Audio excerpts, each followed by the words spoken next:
So I had a little sting operation set up here for the garbage guy, and I saw him. I left him a note. I saw him going to write me a note and respond, and I thought, forget this. I'm just going to go out and talk to him, and I did. And actually, that's my regular recycling guy. So apparently, last week he was on holidays, and somebody filled in for him, which is why they didn't take my bin. Now he told me as long as he's doing the route, he'll take whatever bins I put out. He said, I'm on your side. I think it's good that people recycle, which made me feel really good. Super friendly guy. We had a great conversation. However, I am going to change the bins to 2 of the bigger square bins that they use here in the city, simply because he told me whenever he gets replaced or is off for the week, then I'm going to have issues with other guys. I don't need the hassle. And he told me where I can go get the bins. They're $5 a piece. So for $5, guys, just to make my life easy, I know it's not the great result that we want for the environment in terms of stuff still blows out of these bins, but I'm going to buy the double deep bins. So they're twice as high, and we're going to try not to fill them all the way to the top so stuff can't blow out. So that's kind of a partial solution. Again, I got nowhere with writing the actual city. We talked about that, and he just laughed and said, no, you won't get anywhere doing that. So anyway, I hope that the issue is resolved. All right, camera update, guys. So the camcorder has been fixed. The Gorilla Glue has sealed all those cracks on the bottom, and it's one solid piece again. And the delivery guy was just here. So I've actually purchased a new video head, Manfrotto head, and I've got in here another system, a Manfrotto plate, which I'm going to attach to the bottom of this camera and leave on there forever. I'll show you. We also got our new power grip today as well. I'm planning on using that more with the A6600. So it gives you full controls on the handle. But I might try it with this as well. Wow, that video head is a monster. Look at the size of it. But there's our Manfrotto plate. And the reason I chose this was because it will go... all my new camera mounts are going to include this. Wow, okay, I'm really impressed here, guys. I paid $18 for this Canadian. Okay, and this is going to be my solution. This plate, it has multiple places to mount on the bottom. To mount my L bracket and it's quite heavy, but I want to put it on the bottom of the camcorder. We're going to mount one of these Manfrotto plates, and then we're going to put this slider underneath. I'll show you. It'll make sense in a minute. But what I'm impressed about is they actually sent me 2 Manfrotto plates. For $18, you get this really heavy-duty locking base, and then you get the 2 plates for $18.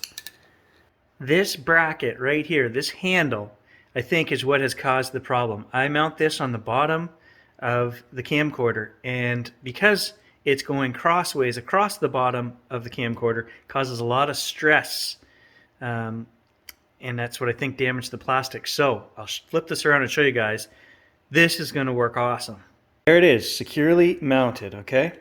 And it doesn't really wiggle anymore now that we've glued that plastic back together. It's quite solid. Okay, so that has added quite a bit of weight to the camcorder, but it's not going to be damaged anymore. And it's going to allow us to pull the camcorder anytime we want to remove it from this handheld base and put it on here without ever removing the Manfrotto plate that is attached to the camcorder. Now, the final step is I want to attach this. This is the part that is glorious. I'm going to show you guys. Now this attaches to the bottom plate here instead of the bottom of the camera. So no more damage to the camera. And I can actually put 2 screws in here at the same time. And there we have the handle mounted with 2. It's quite a bit heavier, but like I say, now the base of the camera is supported by a vertical Manfrotto plate that has nothing wiggling on it. If there's any wiggling to occur, it's on the bottom of this plate. But because we've put 2 screws in there, that's going to limit any wiggle. Okay, last thing, I swear. So we've got our handle on the side. I actually have a little handle on the bottom that forms a tripod. So I can hang on to that. when it's in use, one on the bottom, like so. Now this is not the electronic one, this is just a different one I have. And then when I want to set the camcorder down, it folds out to make a little tripod, and we can set the camcorder down. That is the new camcorder setup right there. And I'll use the electronic pistol grip on the A6600. And the electronic Sony pistol grip works awesome on the 6600. I have all my controls here instead of having to reach around to the back of the camera and try to find the record button, which is a tiny weeny little hidden away thing that I can never find. So, score again. Almost feels like Christmas. Best day ever. Actually, no, we still have a camcorder to show up at some point this week, so that will be the best day ever. Oh, glorious day. The new camcorder is here.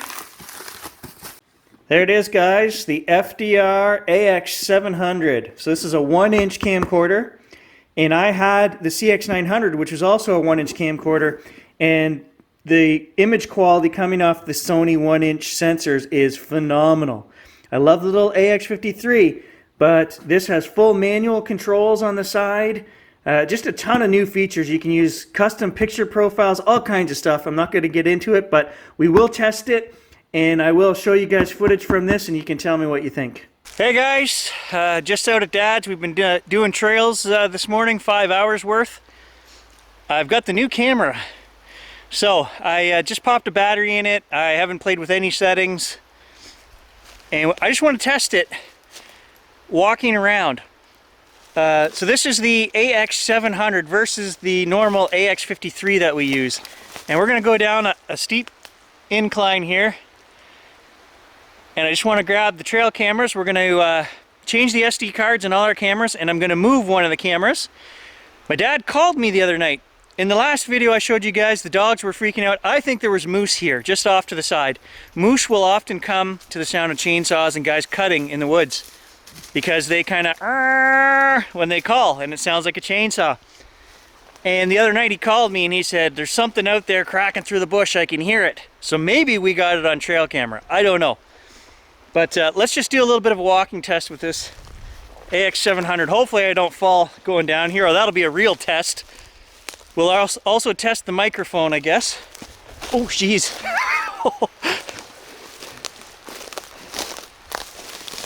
I just about called it. We'll see how the stabilization looks. Now, right off the bat, I can tell you guys, this is not as wide of a view as the AX53. So we're actually 30 millimeters here, 29 point something, and we're at 25 with the other camera. So I wouldn't want to do a lot of vlogging. I've actually got you guys extended like almost full arm length here. And this camera is, again, probably half as heavy as the AX53. So I've bought this to do more work on the tripod kind of projects like that. But I can see the autofocus looks amazing. It's tracked right on my face, right on my the eye of my sunglasses actually. But we can also touch focus. Not my shoulder, get the dog. There, we're locked on the dog. Can you see Gage's butt? There, my dog disappeared. He's down in the creek there. Of course, you guys know that.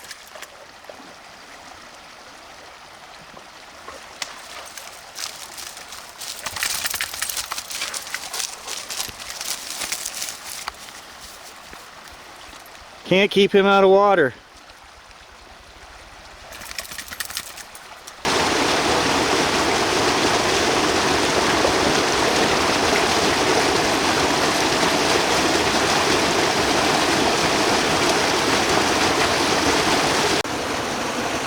For some reason, there's no record button on the screen. So the LCD screen, I can see everything that's going on, all my settings, but I can't start and stop recording. I gotta reach around to the back of the camcorder, which is weird. Also, did you guys notice in the last shot here of the creek, black flies are starting. Full manual control with this camera. Shutter speed, ISO, aperture, wider aperture. Lots of goodies with this camera.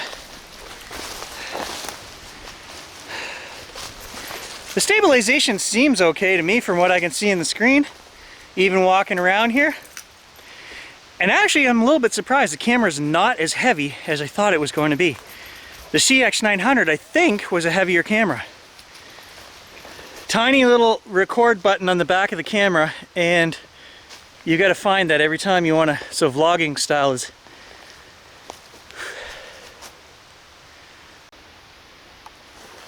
Just show you guys the trail that we've got cut here. Show you some of it. We've made it quite a ways. We're probably 400 yards down here now. We have to come back and finish brushing it with the brush saw, but the chainsaws have taken out all the logs, overhanging branches, all the heavy stuff.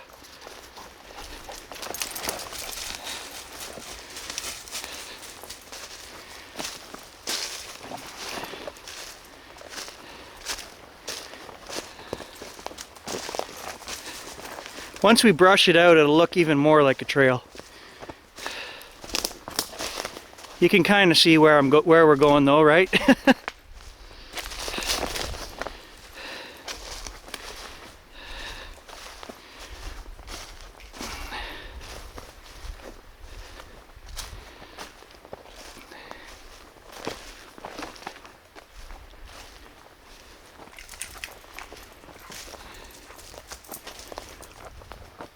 Oh, we keep going another 200 yards that way through there anyway. But you can see how thick and dirty it is down in here. And that's why we're making a trail right along the edge of the hill. There's a big hill up here, Hardwood Hill, and the deer love to come around that hill and they come along the bottom. So if we maintain a trail here, they're going to use this trail. Put some feed plots for my dad out here, and he should have nice bow hunting trails right here behind his house. So that's about it, guys, for this test. Actually, we can do a little zoom. I did bring a nice big lens that I'll show you guys. We'll put on here. I brought the new video head, Manfrotto, I forget the number. It was the expensive one. 280 bucks for the high end, but it's a heavy duty video head, which is what I wanted. It's actually got the controls on the bottom, so you can adjust the pressure up and down, left and right. And it wasn't that much more expensive than the one that doesn't have those adjusters on it. So you might as well spend the extra 80 bucks and have full control, right? That's the way I look at it. And yes, for the record, my wife is on to me. I accidentally put the tripod head on her credit card. Completely by mistake. So then she said, but I just bought you a $500 360 camera for your birthday. My birthday's actually in a couple weeks, but she bought it early. And then she knew the tripod was on there, and I told her about the camcorder deal. So yeah, the foot has been put down. It was put somewhere else first, then it was put down with a firm no more electronics this year. So that's it for the channel, guys. we have to play with what we have, okay? I will also mention that the menu system on the new AX700 is terrible. Sony has had for the last 12 years the same menu system for all their camcorders. This one, it's like a completely different world. I don't even know where anything is in the menu system. And a lot of people have complained online, and I agree 100%. I do not like the menu system on the new camera. So this camera also has a 1-inch sensor, which my previous camcorder had. And I'll tell you, there's something about that. That actually means that the sensor is twice as large as the one on the AX53. So in low light, we should be able to get a lot better video. And also, in terms of a little bit of background blur, bokeh, we should be able to get better bokeh with this camera. Not a lot, but enough. The downsides of that mean that we don't get as much zoom on this camera. It only has a 12 times zoom instead of the 24, I think it is, on the AX53. Now we're keeping the AX53. That's going to be our everyday walk around camcorder. The problem with it is I always have to put it in manual focus mode when I talk to you guys like this. I wouldn't have to do that if I could carry this one around. But I'll tell you, my arm's burning after only 2 minutes. It's quite a bit heavier. So why did I buy this camera? Well, I got a really good deal. So this camera is $23.99, 2,400 bucks Canadian plus tax, 13% tax, another 350 bucks. So you're looking at close to $2,800 for this camera if I bought it here in Canada. Phooey that. I've bought enough cameras here, and I'll tell you, you don't get any better service buying at the local Henry's, which I've spent thousands of dollars at, than if you buy stuff online. So this I bought online. Australian is what the company online charged me Australian dollars, which are actually weaker than Canadian dollars right now. I paid $1,780 for this camera. Okay, so that's $1,000 cheaper. Now, what usually happens is when the camera shows up at your door, the FedEx guy then charges you the tax. But what I found when you buy online, it's a coin flip. Depending on who you buy from, they'll fudge the papers. I never asked anyone to fudge papers ever, but sometimes you don't pay a lot. And today, this morning was the best morning Gary's had in quite a while. The garbage guy came and we had it out in the most friendly manner ever, and it worked out beautifully. As he was leaving, the FedEx guy showed up and said, "Oh, you owe me some money." And I thought to myself, oh, here we go, $400 in tax. "You owe me $59, he says. So this camera cost me something like $18.80 with shipping and tax and everything.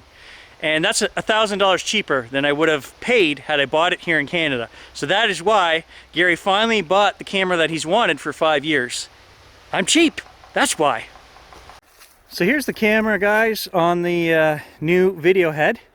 And what I want to do is we're just going to zoom in way over there. We'll pick a stump or something. We'll do the maximum zoom on the camcorder without a lens extender. So there is an 18 times zoom on here, 12 optical, and it goes to 18 with digital, Sony digital zoom. But I also have this glorious old heavy teleconverter. We'll put this on and we'll do a zoom in afterwards, and I'll show you guys how much further we can zoom in and test what the quality looks like. No, we won't, because Gary forgot to put his adapter step-up ring. So this is like a 58 mil, and we got to go to 62. Can't believe I forgot that. I'll hold it in front of the camera and you guys will be able to see. Actually, I just discovered a really nice feature about this camcorder is it's a parfocal zoom. So it stays focused even when you're zooming. I've pre-focused it out here. This is wide angle. Let's zoom in on the stump down there. And you can see we're already focused in. I pre-focused it a minute ago. That's as close as we can get with the camcorder. And I think the quality looks pretty good from what I can see on the LCD here. But we'll throw the big lens on and see how much closer we get. There's width. So quite a big difference. Especially if we were doing birds or something like that.